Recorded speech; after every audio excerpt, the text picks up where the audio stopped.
بسم اللہ الرحمن الرحیم نحمدہ و نصلی علی رسولہ الکریم اما بعد، ہم یہ بات عرض کریں گے زکوٰۃ کے حوالے سے کہ کون سے ایسے لوگ ہیں جن کو ہم اپنی زکوٰۃ کی رقم نہیں دے سکتے۔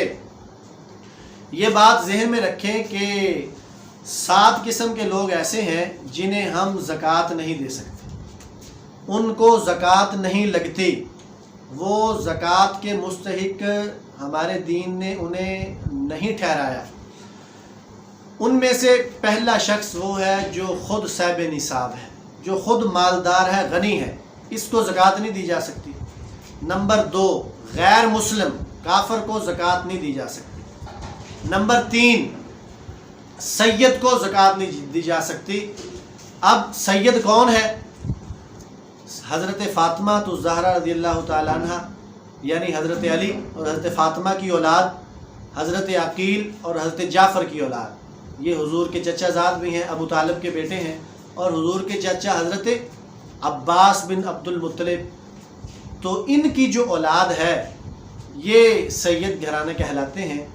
تو ان خاندانوں سے تعلق رکھنے والے لوگوں کو زکوٰۃ نہیں دی جا سکتی، نہ ان کو زکوٰۃ لگتی ہے۔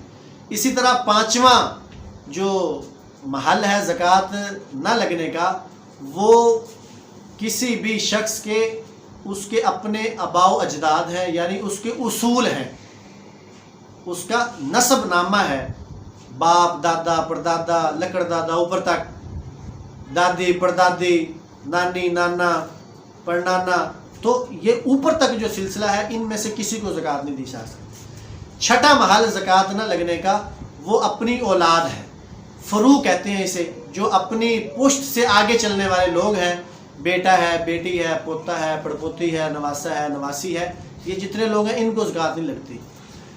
جو 6واں محل ہے جس کو زکوٰۃ نہیں دی جا سکتی وہ بیوی ہے، شوہر اپنی بیوی کو زکوٰۃ نہیں دے سکتا۔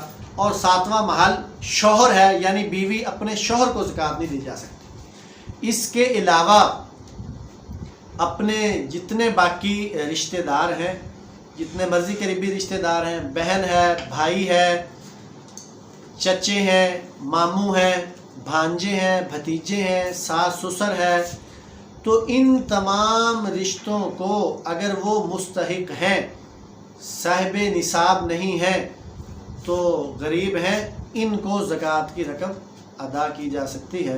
اللہ رب العزت ہمیں اپنی زکوٰۃوں کو ادا کرنے کی توفیق عطا فرمائے۔